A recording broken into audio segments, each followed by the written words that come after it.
Hello captains, welcome back. Captain Cash the Stampede here. Jump into the comments for me and let me know what you think about the health kits or repair kits that we have in Skull and Bones, because I'll be honest with you, I absolutely hate the repair kit situation that we have in this game. Out of all of the games I play that have a healing mechanic in their game, Skull and Bones has the worst system of all. Now, there are several different versions of healing mechanics out there. You're seeing them on the screen right now.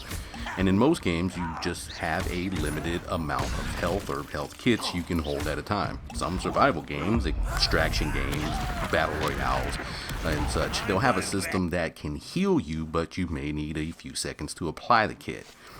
When you run out of health items, though, you can just replenish your health kit at a safe zone or base, but you can usually just find more kits lying around from defeated enemies so that you don't have to rush back to your base for more.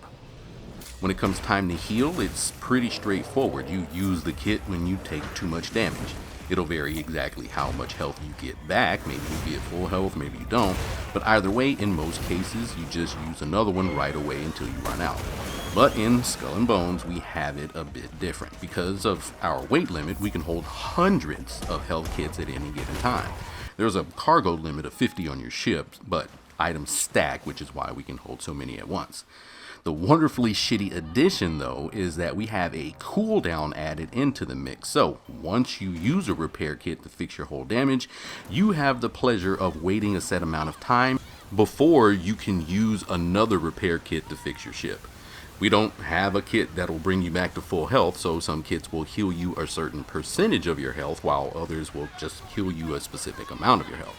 So you always have to keep an eye out for the best time to use your kit.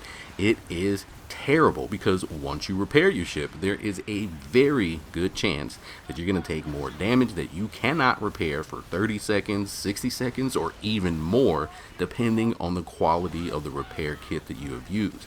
Considering that this is a game where you are always outnumbered and or outgunned by the enemy, it is almost guaranteed that you will be sunk when approaching higher level activities because of this. Now, there are those of you, I'm sure, screaming into the comments right now about how we have support ships to help with this, and yes, you are correct. But not everyone sails around with a dedicated support ship in this game, and you cannot always guarantee that a support ship will show up in events when you need them to. And yes, we have ways to heal ourselves with certain weapons and passively with certain armor, furniture, and ships. Yes, I know all of this, but this requires using a specific ship or sacrificing a weapon and furniture slot just to make this approach viable. Why jump through all of these hoops when we could just have a better system in place? And I believe that we can address this in a few different ways. 1. Change the system to work like literally every other health system that we have encountered in video games. This probably is the best approach because it's the most familiar to us. Now, you just limit the number of health kits that we can hold at a time, maybe 3 or 4, but allow us to heal all of our whole health completely. While sailing, we can get repair kits to drop from other ships just like they do now, but they only will drop 1 at a time now, and we just don't see them as often. With only 3 or 4 kits, you still have to be careful with how much damage you take in an encounter. Otherwise, you will still need to keep a lookout for more kits or a trusty support ship. But I feel that there will be far fewer instances where you're just taken out by an aggressive group of reinforcements you just didn't notice, or that sneaky ass long gunner at the edge of the fight. 2. Add a healing over time system. This is also a good way to change things because I still think we can use the same limits as our first example.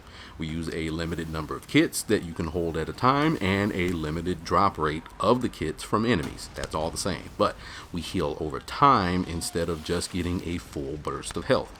Healing a consistent amount of damage over, let's say, 8 to 10 seconds could allow us to take on some extremely tough content without having to rely on support ships so much. And it allows our captains to add on a little more damaging auxiliary weapons onto their ship instead of pocketing a little grace for emergencies. And that is kind of the point, right? I mean, I'm not trying to eliminate the effectiveness of our support ships or our support weapons at all. I mean, with only 3 or 4 kits per ship, they will still find a place in high-end content. But currently, when I jump into tier 2 activities, I feel like I'm at the character select screen on Marvel Rivals. Like, I show up, I see nothing but DPS and tanks in the queue, so I choose support because how else are we going to get through this event quickly? And since year 2 hit, by the way, I notice enemy ships will target our support ships more often, so I really been getting them rival vibes, since the high value target over there is almost always going to be the support team. Basically, what I'm trying to say is having a support ship around in this game should be a bonus, not a requirement, at least for content that is public. If the game begins to add more team-based or squad-based activities like the high-level Rajan fight that we had in Season 4, then yeah, a support ship should be a requirement because a smaller team would just get annihilated without one. But hey, until we get stuff like that, Captain, what type of system would you like to see in the game? Again, jump to the comments, let us know. I have been Captain Cash the Stampede, and we will see you in the seas. Take it easy.